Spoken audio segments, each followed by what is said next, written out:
للمتقين والصلاة والسلام على سيد الأنبياء والمرسلين وعلى آله وأصحابه أجمعين أما بعد أعوذ بالله من الشيطان الرجيم بسم الله الرحمن الرحيم وإن كنتم في ريب مما نزلنا على عبدنا فأتوا بسورة من مثله وادعوا شهداءكم من دون الله إن كنتم صادقين صدق الله العظيم وصدق رسوله النبي الكريم الأمين إن الله وملائكته يصلون على النبي يا أيها الذين آمنوا صلوا عليه وسلموا تسليما الصلاة والسلام عليك يا رسول الله وعلى آلك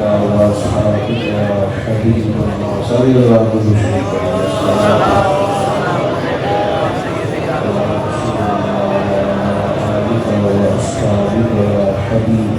حمد و سلام کے بعد انتہائی عزت و تقریم کے لائق حضرات علماء کرام مشائخ قراء اساتذہ اندال میں تشریف فرما عالی مرتبت بزرگوں قابل صد احترام دوستوں بھائیوں، آج اس دارالعلوم کے اندر عظمت قرآن مجید کانفرنس کے عنوان میں ہم سب کو جمع کیا ہے۔ اللہ تعالیٰ اخلاص کی دولت عطا فرمائے، رحمان کے کریم ہمارے دینی محافل کو خاص روحانیت نصیب فرمائے اور اس کی برکات اللہ تعالیٰ دنیا میں عطا کرے اور ہمارے لیے اسے ذخیرہ آخرت بھی بنائے۔ یاد رکھیے گا کہ کچھ چیزیں انسان کے لیے بہت ہی زیادہ قیمتی ہوتی ہیں لیکن اسے قدر نہیں ہوتی، پتہ نہیں ہوتا کہ یہ چیز میرے لیے کتنی قیمتی ہے۔ کبھی کسی شخص نے 2 نفل نہیں پڑھے ہوں گے کہ اللہ نے مجھے آنکھیں عطا کی، کیونکہ اس کے پاس موجود ہے، وہ زمین سے آسمان تک دیکھتا ہے۔ خاص کر کے اس کے لیے کبھی اس نے شکر کا سجدہ ادا نہیں کیا ہوگا، لیکن اس کی قدر آپ اس سے پوچھیں جسے نظر نہیں آتا۔ اس سے پوچھیں کہ وہ کتنے صدقے دینے کو تیار ہے، کتنے نفل پڑھنے کو تیار ہے، کتنی عبادات کرنے کو تیار ہے اگر اسے آنکھیں نصیب میں ہے۔ جس آدمی کے پاس جو چیز ہوتی ہے وہ اس کی قدر نہیں کرتا، یہ مثال ہے، اور جس کے پاس وہ چیز نہیں ہوتی اس سے کبھی آپ ملے تو اس کی جو طلب اور تڑپ ہوتی ہے وہ اتنی دیوی ہوتی ہے کہ رش کا جائے، یار یہ اتنا تڑپ رہا ہے اس چیز کے لیے۔ اس پر ڈھیروں مثالیں دی جا سکتی ہیں، بہت سارے عنوانات پر بہت ساری چیزیں کھول کر رکھی جا سکتی ہیں، لیکن اتنی سی بات سے آپ بات سمجھ گئے کہ کچھ چیزیں بڑی قیمتی ہوتی ہیں لیکن ہمارے پاس ہوتی ہیں تو ہمیں ان کی قدر دنیا میں موجود اس وقت جو چیزیں ہیں ان میں جو چیز ہمارے پاس سب سے قیمتی ہے وہ اللہ کی کتاب قرآن مجید ہے۔ میں بالکل آپ سے امیدوار نہیں ہوں کہ آپ لوگ سے سبحان اللہ کہیں، اس کی کوئی ضرورت نہیں، آپ آہستہ ہی کریں، لیکن میری بات کو سمجھیں میں کیا کہوں۔ یہ سب سے قیمتی نسخہ ایک کیمیا ہے ہمارے پاس، سب سے قیمتی، لیکن کیونکہ ہمارے پاس ہے اور چونکہ بورڈ لگے ہوئے ہیں جگہ جگہ مدارس کے، اور چونکہ اعلان ہوتا ہے مفت بھی پڑھ لو تو پڑھائیں گے، کیونکہ جگہ جگہ کہا جاتا ہے کہ آؤ تو صحیح سکھائیں، سیکھ لو سمجھ لو، فری تعلیم ہے، تو وہ قوم جو دنیاوی تعلیم حاصل کرنے کے لیے گاؤں چھوڑ کے شہر چلی جاتی ہے کہ بچے پڑھ لیں، جو قوم اپنے بچوں کو زیور علم سے، میں اس کی مخالفت نہیں کر رہا لیکن سمجھانے کے لیے عرض کر رہا ہوں کہ جو لوگ اس کے لیے ڈبل نوکریاں کرتے ہیں کہ چونکہ بچوں کی فیس زیادہ ہے تو مجھے ڈبل شفٹ میں کام کرنا پڑے گا، وہ توجہ کیوں نہیں کرتی قرآن مجید؟ اس کی میں تو یہ وجہ سمجھا ہوں کہ جو چیز پاس آ جاتی ہے اللہ معاف کرے پھر اس کی قدر موجود ہے۔ یہ آپ کبھی سمجھیں کہ مسلمان کے پاس کفر کے مقابلے میں نبی پاک علیہ السلام کا جو معجزہ مسلمانوں کے ہاتھوں میں موجود ہے وہ قرآن مجید ہے۔ اسے چھوٹی بات نہ سمجھنا، کیونکہ آرٹیوں میں خطبے ہوتے ہیں، تقریریں ہوتی ہیں، واعظ ہوتا ہے تو ہم سمجھتے ہیں یہ روٹین ورک ہے۔ ایسا نہیں ہے میرے بھائی،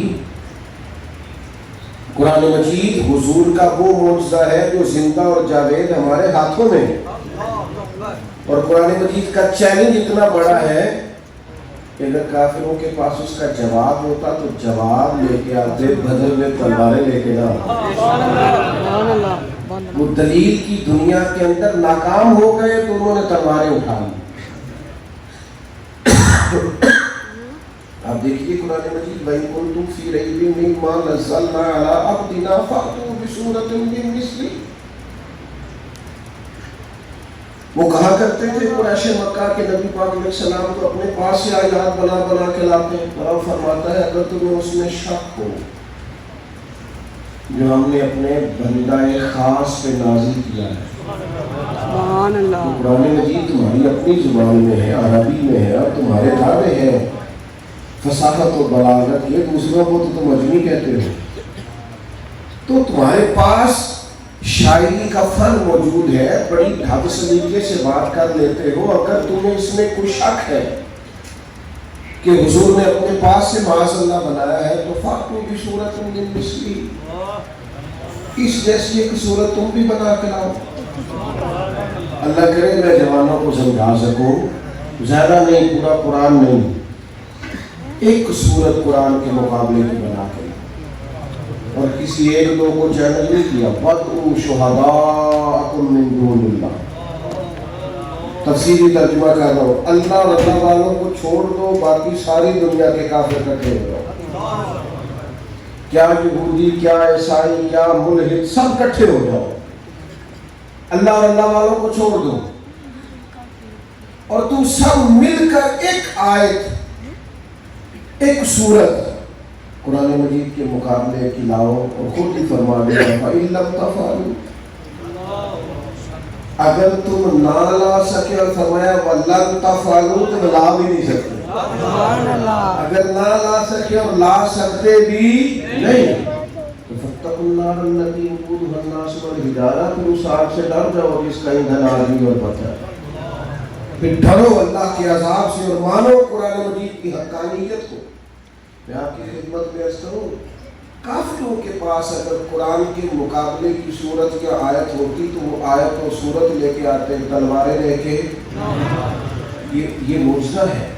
آپ اور میں، ہمارا مسئلہ یہ ہے کہ جو چیز پاس ہے اس کی قدر، جو موجود نہیں اس کی اون بھر سم زنی کرتے رہے اہل وطن۔ یہ الگ بات ہے دفنائیں گے اعزاز کے ساتھ۔ مزاج ہوتا ہے، جو چیزیں موجود ہوتی ہیں اس وقت رنگ اور ہوتا ہے، جب وہ اٹھ جاتی ہیں پھر ان کا اعزاز اور۔ میرے بھائی قرآن مجید تدبر کی بات کرتا ہے، تفکر کی بات کرتا ہے، غور کی بات کرتا ہے، سمجھنے کی بات کرتا ہے، سیکھنے کی بات کرتا ہے۔ نبی پاک علیہ السلام نے فرمایا قرآن مجید کو 3 دن سے پہلے ختم نہ کرنا ورنہ تم سمجھ نہیں پاؤ، اس کو سمجھو، اس پر غور کرو، تدبر کرو۔ قرآن مجید ہم سے کلام کرتا ہے، قرآن مجید ہماری بات کرتا ہے، قرآن مجید ہمیں سکھاتا ہے، سمجھاتا ہے، قرآن مجید ایسے افکار و نظریات دیتا ہے کہ انسان ذہنی الجھنوں سے نکل جاتا ہے۔ بہت سارے لوگ ایسے ہیں دنیا میں ٹھیک ٹھاک پڑھے لکھے ہیں، مالدار ہیں، آسان ترین اور سہولت آمیز زندگی گزارتے ہیں پر بے سکون رہتے ہیں۔ انزائٹی، ڈپریشن، ذہنی دباؤ کا مرض سب سے زیادہ امیر لوگوں میں ہوتا ہے۔ غریب کی تو چینی پتی پوری نہیں ہو رہی تو اور ڈپریشن اس نے کیا کرنا، وہ تو بیچارہ سارا دن بچوں کی فیس میں پریشان ہے، تو وہ کہاں انزائٹی کا شکار ہوگا، تو معاملہ کیا ہو رہا ہے۔ آپ کبھی خودکشیاں گنیں معاذ اللہ تو یہ زیادہ ان لوگوں کی آپ کو ملے گی کہ بہت مالدار تھے، بہت مجھے چلے گئے، کسی ایک دکھ کا مقابلہ کرنے کی طاقت نہیں رکھتے، الجھ گئے۔ دور نکل گئے. کیوں ایسا ہوا؟ تو اس لیے ہوا کہ مقصد حیات ہی کوئی نہیں تھا، پتہ ہی کوئی نہیں تھا کیوں آئے ہیں، کیا کرنا ہے، کدھر جانا ہے. دنیا میں سب سے زیادہ تکلیف میں وہ شخص ہوتا ہے جس کی زندگی کا کوئی مقصد ہی نہیں ہوتا. یہ شادی کرنا، بچے پیدا کرنا، پال لینا، کاروبار کرنا، یہ تو مقصد ہے جو ساری دنیا کر رہی ہے. یہ تو ضمنی چیزیں ہیں، بڑی اعلیٰ بات ہے، یہ خدمت دین ہے، لیکن مقصد حیات یہ نہیں ہے. سمجھ لیں اس بات. پھر لوگوں نے مقصد ڈھونڈنے شروع کیے، کسی نے کچھ کہا، کسی نے کچھ کہا، کسی نے کچھ کہا، الجھ گئے لوگ. لیکن یہ سوال اتنا ضروری تھا کہ ہم دنیا میں کیوں آئے ہیں، یہاں کیوں رہیں گے، یہاں سے واپس کیوں جائیں گے. یہ اتنا ضروری سوال تھا کہ دانشور سارے اس سوال کی تلاش کرتے رہے. جس کو سمجھ بوجھ تھی وہ سارے ڈھونڈتے رہے، لیکن جو فلسفیوں سے کھل نہ سکا اور نکتہ بروں سے حل نہ ہوا، وہ راز کتابہ والے نے بتلا دیا چند اشاروں. یہ بہت بڑا مسئلہ ہے. کیوں، کیسے، کس طرح اس میں زندگی رک جاتی ہے، انسان کو سمجھ نہیں آتی. یہ آپ کو پتہ ہے، یہ جو لوگ بڑی باصلاحیت لوگ ہوتے ہیں، بڑے باصلاحیت، لیکن وہ بیچارے 20-25 ہزار کے بن کے زندگی گزار جاتے ہیں سر. حالانکہ وہ اس بندے کا کوئی ریٹ ہی نہیں ہے، انمول آدمی، دینی اللہ نے تعارف دیا ہوا ہے، دینی آدمی. لوگ کیا سمجھتے، میں اکثر کہتا ہوں، ایک بندہ 9 گھنٹے کا سفر کر کے آیا اور وہ مجھے دین کا نمائندہ سمجھتا ہے. کیا اس کی سوچ ہے، بیچارہ کہاں سے چلا، کیسے کیسے اس نے کرایہ جمع کیا، کہاں وہ پہنچا، کس طرح ملاقات. مجھے وہ کیا سمجھتا ہے. اور پھر جواب میں یہ کتنا چھوٹا پن ہے کہ میں آتے ہی دیکھوں کہ اس کے ہاتھ میں شاپر پہنچا ہے، وہ بھلا لے کے کیا ہے، بھلا اس ادارے سے، اس علاقے سے، اس جگہ سے تو تعاون کرے گا. تو بھائی وہ تجھے کیا سمجھتا ہے، اس کی سوچ دیکھ. یعنی تو اپنے مقام سے کیا کہا نہیں. میں نے تھوڑے دن پہلے دوستوں سے کہا تھا، میں بھی ائمہ مساجد کے، علماء کے، مدرسین کے حقوق بیان کرتا رہتا ہوں، لیکن یہ حقوق اس طرح نہ بیان کرو کہ یہ قوم کو مسکین قوم لگے. اس رنگ میں یہ حقوق بیان نہ کرو کہ ایسا لگے کہ شاید یہ اسی درجے میں لوگ ہیں جس درجے میں غریب، مسکین، لاوارث لوگ ہوتے ہیں. یہ تو امام ہے، امام. آپ اس لفظ امام پر غور کریں کہ یہ قیادت کا لفظ ہے. اس کمزوری سے اظہار نہ کریں کہ کوئی سوچ ہی کسی اور طرف چلی جائے. یہ کچی کمزور باتیں نہ کریں. تو میرے عزیز، مقصد حیات جب انسان کے پاس نہیں نہ ہوتا تو تھوڑی چیزوں پر وہ راضی ہو جاتا ہے. وہ چند نوٹ گن کے سمجھ کر میں بڑا کامیاب ہو، مقصد حیات ہی کوئی نہیں. اللہ تعالیٰ نے سرکار کے صدقے قرآن میں ہمیں مقصد حیات عطا کیا. فرمایا وما خلقت الجن والانس الا لیعبدون. جنوں اور انسانوں کو ہم نے اپنی عبادت کے لیے پیدا. یہاں عبادت سے کیا مراد ہے تو اجماع کیا مفسرین نے، کہنے لگے عبادت سے مراد ہے ہم نے جنوں اور انسانوں کو اپنی معرفت کے لیے پیدا کیا. تمہیں اس نے بڑا حسین بنایا ہے، اللہ نے اپنا نائب بنایا ہے. وَإِذْ قَالَ رَبُّكَ لِلْمَلَائِكَةِ إِنِّي جَاعِلٌ فِي الْأَرْضِ خَلِيفَةً. تم دیکھو تم نے نیابت کس کی کرنی ہے، اس کی معرفت کی تلاش. وہ کس کام میں راضی ہوتا ہے، کون کون سی چیزیں ہیں جو کرنے سے انسان کو قرب الہی ملتا ہے. وہ مالک کریم جس کی نشانیاں ہر جگہ موجود ہیں لیکن وہ خود نظروں سے نظر نہیں آتا. اس کی نشانیاں دیکھ دیکھ کے اس سے پیار کرنا، وہ جو رستے اس نے دکھائے ہیں ان پر چلنا ہے. اور دوسرے مقام پہ قرآن مجید نے کہا الذی خلق الموت والحیات لیبلوکم ایکم احسن عملا. موت اور حیات تو اس لیے پیدا کی تھی تاکہ پتہ چلے تم میں اعلیٰ عمل کس کا ہے، تمہارے کردار کی بلندی کے لیے، وہ عظمتوں کے لیے. وہ تم بہترین دنیا کے اندر اپنے کردار سے کچھ چھوڑ کے جاؤ. میرا روٹی کھا لے گا، میرا اپنا اچھا موبائل، اور پھر موبائل تو کیا ساری قوم صافی بن گئی. یہاں بھی کافی دوست پریشان ہیں بیچارے موبائل کو لے کر. او بھائی موبائل سارا کچھ نہیں ہے، اور بھی غم ہے زمانے میں محبت کے سوا، اس لیے اور بھی کوئی کام کرنے کا ہے. اچھا موبائل آ گیا تو بس مقصد حیات پورا ہو گیا، بڑی گاڑی مل گئی تو پورا ہو گیا. تم اعلیٰ مقاصد کے لیے آئے ہو، اعلیٰ مقاصد کے لیے. چھوٹی باتوں پہ سطحی باتوں پہ زندگی نہ گزارو، بڑی بات کرو، بڑی سوچ ہو. تم جب بات کرو تو تمہارا مزاج بڑا ہو. ایکم احسن عملا، تم زبردست اعمال کرنے دنیا میں آئے. چھوٹی سی بات کرنا اور ذرا سی بات کرنا اور اپنے گھر کی بات کرنا اور اپنے بچوں کی بات کرنا اور اپنے لیے جینا. اخرجت للناس، تمہیں تو لوگوں کے لیے بنایا، تم کہاں الجھ کر رہ گئے. بڑی سوچ، مقصد حیات قرآن دیتا ہے بندے. آپ دیکھیے نبی کریم علیہ السلام ایک سفر پہ تشریف لے گئے، حضور واپس آئے تو سفر جو ہوتا ہے نا، اس میں آپ کچھ بھی نہ کریں، آرام کی جگہ پہ بیٹھے رہیں تو سفر پھر بھی سفر ہی ہے. سفر پھر بھی سفر. دوست آتے ہیں نا ہمارے پاس تو آپ کہتے ہیں جناب وقت کا تعین کر دیں، ہم بڑی دور سے آئے، پھر نکلا نہیں جاتا.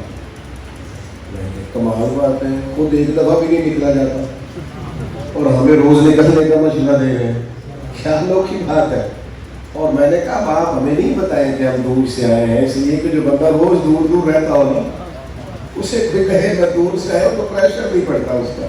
اس کے لیے تو کوئی اور بات کریں آپ. عزیز دوست، سفر بذات خود آزمائش ہے. سرکار سفر پہ تشریف لے گئے، واپس آئے تو آثار سفر تھے. کچھ بظاہر تھکاوٹ تھی، کچھ وجود مبارک پر سفر کے آثار تھے. سیدہ طیبہ طاہرہ حضرت سیدہ فاطمہ الزہرا رضی اللہ تعالیٰ عنہا نے نا محبوب کی وہ کیفیت دیکھی، سفر کا ماحول دیکھا. سیدہ پاک کی آنکھوں میں آنسو آ گئے. اب یہ ہو جاتا ہے، آپ رو پڑے. محبت کا غلبہ ہو تو ایسا ہوتا ہے. حضور نے فرمایا بیٹا کیوں روتی ہو؟ عرض کی حضور آپ اتنی مشقت کرتے ہیں دین کے لیے. اب ہمارے یہاں کیا ہوتا ہے، ہمارا بچہ، ہمارا کوئی بھائی، ہمارا کوئی مخلص، ہمارا کوئی ایک دو سنائے نا جناب آپ تو بڑی محنت کرتے ہیں، تو ہم کہتے ہیں تو کیا جی ایک گل دیکھی نا میرے کو دکھا کے لڑو، تو اس سے بھی زیادہ دکھی مجھ سے پوچھو میں کتنی تکلیف میں ہوں. لیکن نبی پاک نے سوچوں کو ایک نیا رخ دیا. مسلمان نوجوانوں، زندگی چھا کے گزرتی ہے. ڈرے ڈرے رہنا، سہمے سہمے رہنا، مایوسیوں کی بات کرنا، ملک کا کچھ نہیں ہو سکتا، آگے نہیں بڑھ سکتے، یہاں حالات ایسے. کچی باتیں کرتے ہو، کمزور باتیں کرتے ہو. دیکھو حضور کا دیا ہوا درس کیا ہے.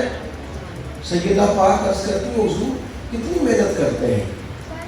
تو سرکار نے اپنے باقی کے دکھ نہیں چھیڑے. حضور فرمانے لگے بیٹا فاطمہ، اللہ نے آپ کے والد کو بڑے مقاصد کے لیے دنیا میں مبعوث فرمایا. ہم بڑے مقاصد کے لیے دنیا میں آئے ہیں. فرمایا فاطمہ کوئی گھر کچا نہیں بچے گا، پکا نہیں بچے گا، کوئی جھونپڑی نہیں بچے گی جہاں اللہ تعالیٰ ہمارے دین کو پہنچا نہیں گے. اس کے لیے جدوجہد کرنی ہے، کوشش کرنی ہے. دیار عشق میں اپنا مقام پیدا کر. تو نیا زمانہ، نئے صبح و شام پیدا کر. اور میرا طریق امیری نہیں فقیری ہے، خودی نہ بیچ غریبی میں نام پیدا کر. دوست آگے بڑھنا ہے. جب قرآن مقصد حیات کچھ کرے زندگی میں، وہاں بیٹھے تبصرہ کر رہے ہیں، سیاستدان کچھ نہیں کر رہے، مولوی کچھ نہیں کر رہے، پیر کچھ، تو جناب آپ کیا کر رہے ہیں؟ کوئی کچھ نہیں کر رہا. تو آپ امام غزالی سے آ کے ایک شخص نے کہا کوئی مخلص دوست نہیں ملتا تو مسکرا پڑے. فرمانے لگے چل تو ہی مخلص ہو جا، تیرے دوستوں کو تو مخلص بندہ مل جائے، تو ہی مخلص ہو جا. تبصرے کرنا صرف سارا دن کام رہ گیا. عزیز مقصد حیات ہو، کچھ کرنے کی لگن. قرآن مجید اٹھان دیتا، ذہن سازی کرتا، آگے بڑھنے کا جذبہ دیتا. اور پھر اگر آپ حق پر ہیں، آپ کا ضمیر کہتا ہے کتاب و سنت کی روشنی میں آپ حق پر ہیں. اب میں یا علماء بیٹھے ہیں، کوئی مشکل بات نہیں چھیڑتا.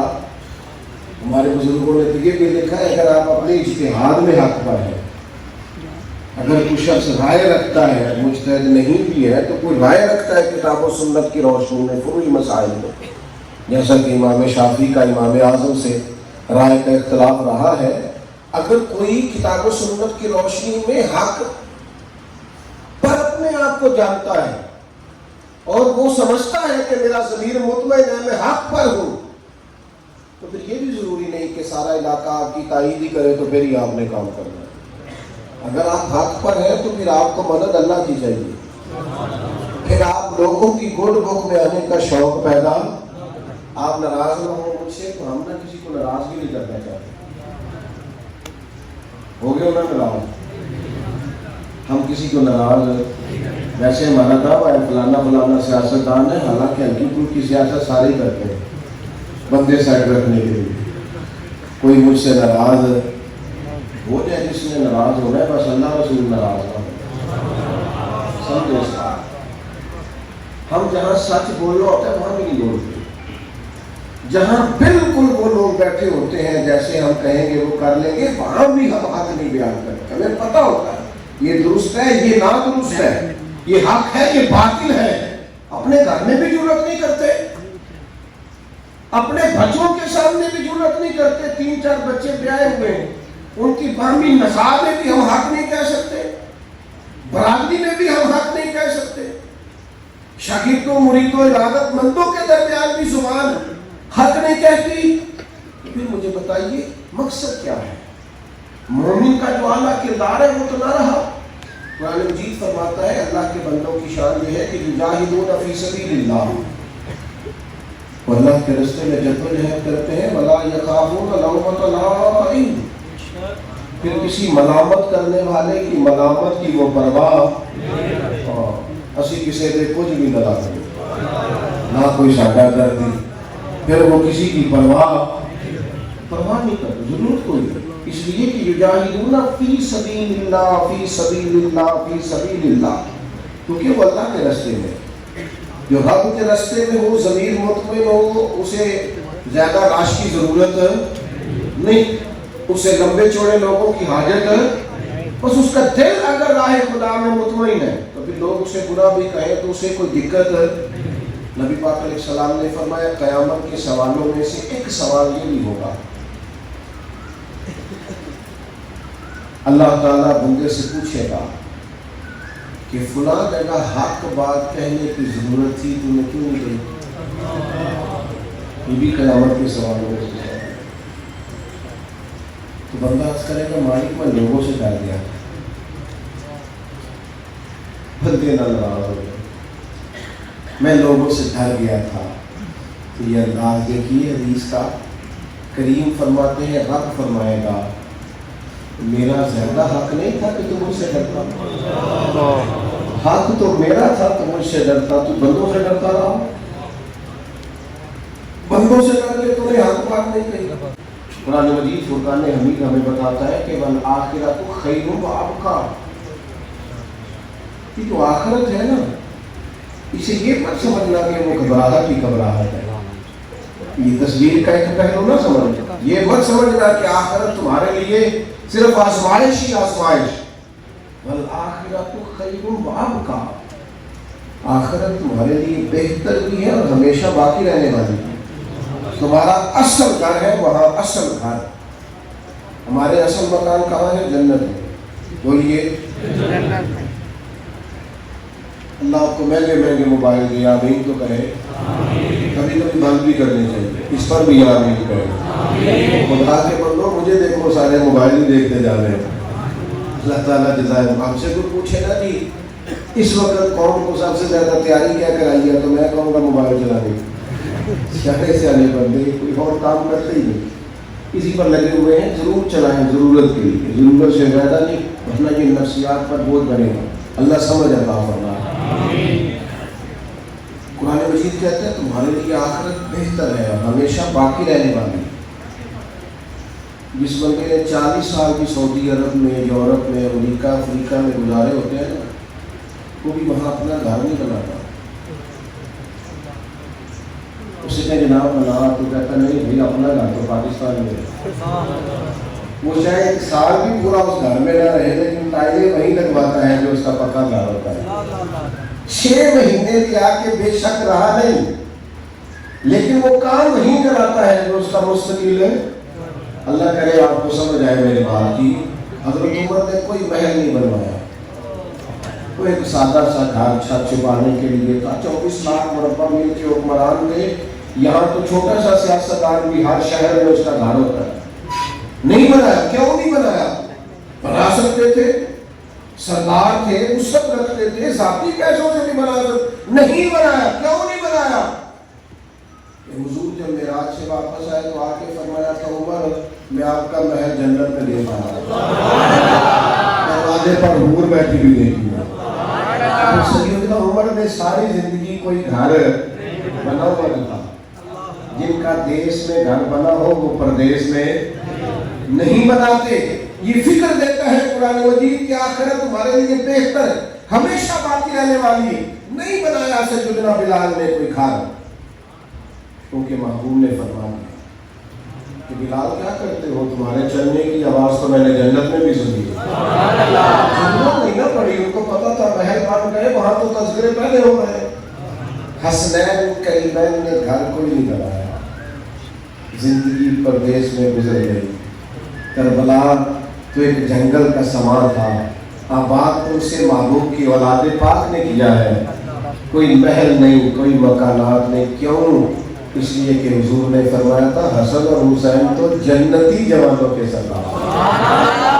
جن کو پتا تھا کہ ہماری سرداریوں کی جگہ کوئی اور ہے, انہوں نے پھر یہاں دل ہم نے تو بڑے بڑے پکے کام کر لیے. ایک ایک مرنے کے لیے ہم مقدمے لڑتے ہیں.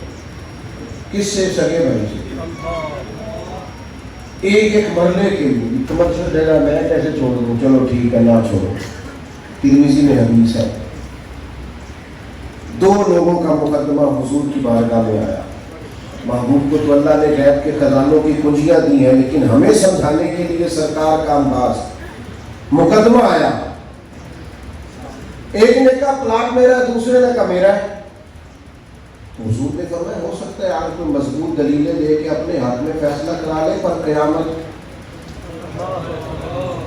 آخرت اس دن فیصلے ہوں گے. بس یہ حضور نے اتنا کہا. ہم بھی قیامت کا ذکر کرتے ہیں, خوف خدا کی بات کرتے ہیں, پر دوسروں کو سمجھانے کے لیے, اپنے لیے. یعنی ہر بندہ دوسرے کو کہہ رہا اچھا کچھ خدا کا خوف کا. بھئی آپ کرتے ہیں, آپ بھی تو کریں نا. یہ دوسروں کو بتانے کے لیے سچ اپنے حق میں بولے. کریم نے فرمایا آج ہو سکتا ہے کہ تم زیادہ دلیلیں دے کے باتیں کر کے اپنے حق میں فیصلہ لے جاؤ, پر ایک عدالت قیامت میں بھی لگے گی. وہ حضور کے صحابہ تھے, وہ سرکار کے صحبت یافتہ تھے. جو پہلے آئے تھے وہ بھی کہنے لگے حضور مجھے نہیں چاہیے, اسی کو دے دیں. اور جو دوسرے والے تھے وہ بھی کہنے لگے محبوب اسی کو دے دیں, میرا گزارا چلتا ہے. دونوں دستبردار ہو رہے ہیں. کیوں؟ اس لیے کہ وہ سمجھتے ہیں ہم نے ایک پلاٹ کے لیے آخرت کو خراب نہیں کرنا.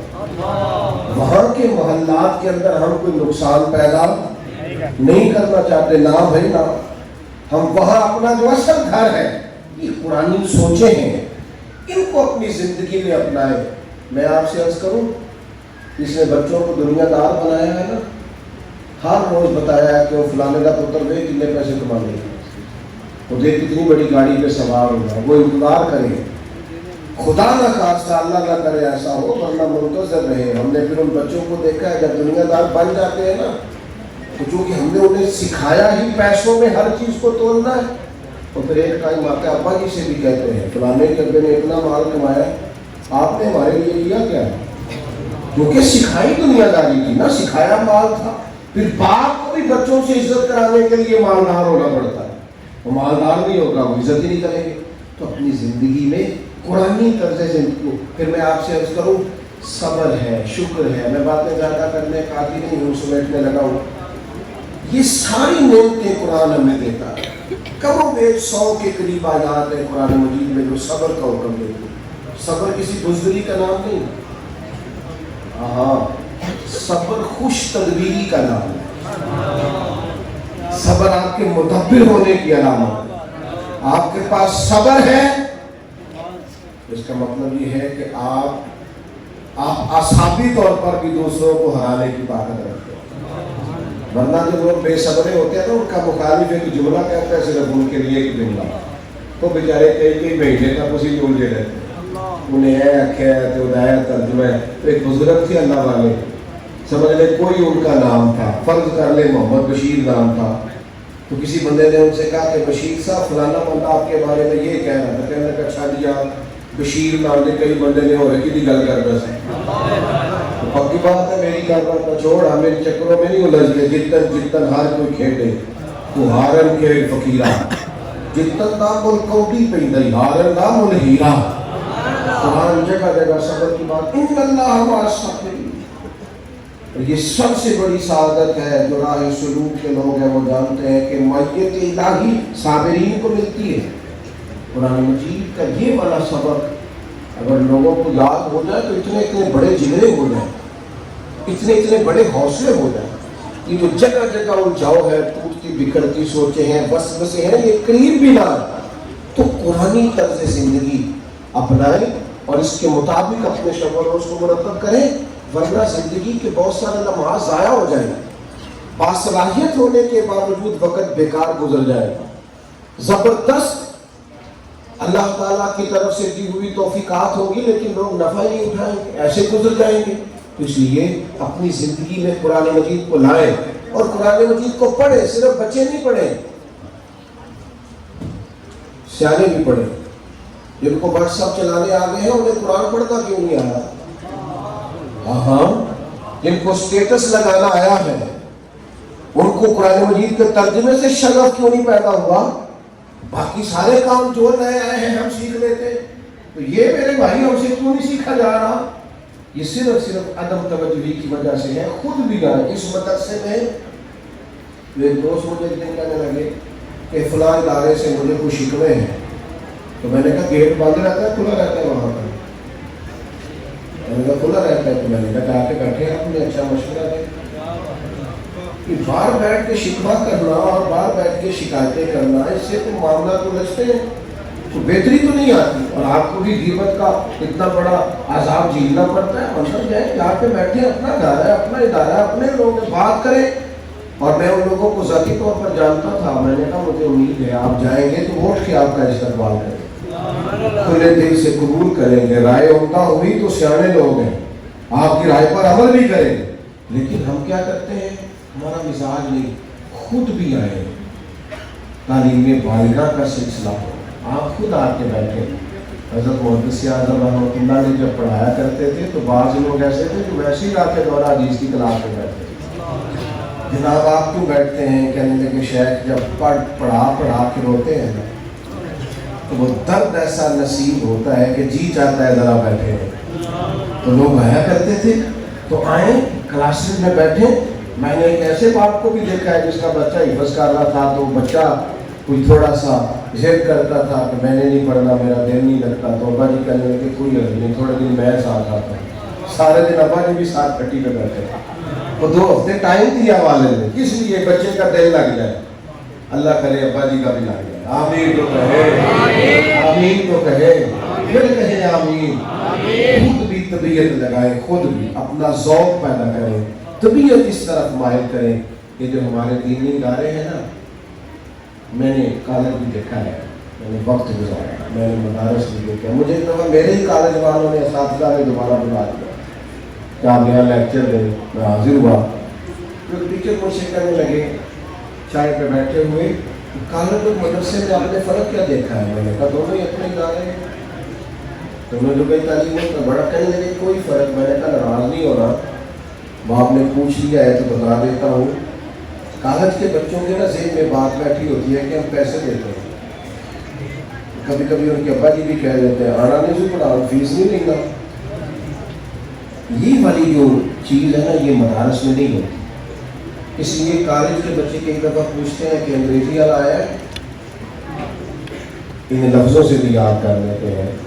لیکن ہمارا استاد جب موٹر سائیکل کھڑی کرتا ہے تو بچہ دوڑ کے جا کے ان کا ہیلمٹ پکڑتا ہے، ان کا سامان تھامتا ہے اور جب وہ جانے لگتا ہے تو اس دور میں بھی وہ بچے اپنے اساتذہ کے جوتے اٹھا کے سامنے رکھتے ہیں. اس لیے یہاں میں کوئی تقابل پیش نہیں کرتا. میں کہہ چکا ہوں کہ ہم وہ لوگ نہیں ہیں کہ اگر ہمارا تعلیم کالج سے ہے تو مدرسے کی مخالفت کرے, مدرسے سے ہے تو اس دینی تعلیم کی مخالفت, ایسا نہیں ہے. لیکن عرض کر رہا ہوں یہاں آج بھی آداب کا رنگ کچھ اور ہے. اس لیے عرض کروں گا مدارس سے وابستہ ہو, کمزوریاں جہاں بھی ہیں, انسان جہاں بھی ہوتے ہیں کمزوریاں بھی, اور یہ حسن ہوتا ہے کہ ساری زندگی انسان اپنی کمزوریاں دور کرتا رہے اور خوبصورتیاں پیدا کرتا رہے, اور تعمیر اور تکمیل کے مراحل یہی تو حسن ہے انسان. لیکن یہ کہ مدارس سے وابستہ ہو, سب سے زیادہ بہترین تعاون یہ ہے کہ آپ کی اولادیں مدارس میں آئے, آپ خود مدارس میں, یہ سب سے بڑا تعاون, اور اسی کی سب سے زیادہ ضرورت ہے کہ آپ کی توجہ دینی تعلیم کی طرف ہو. اللہ تعالیٰ ہماری حاضری کو قبول فرمائے.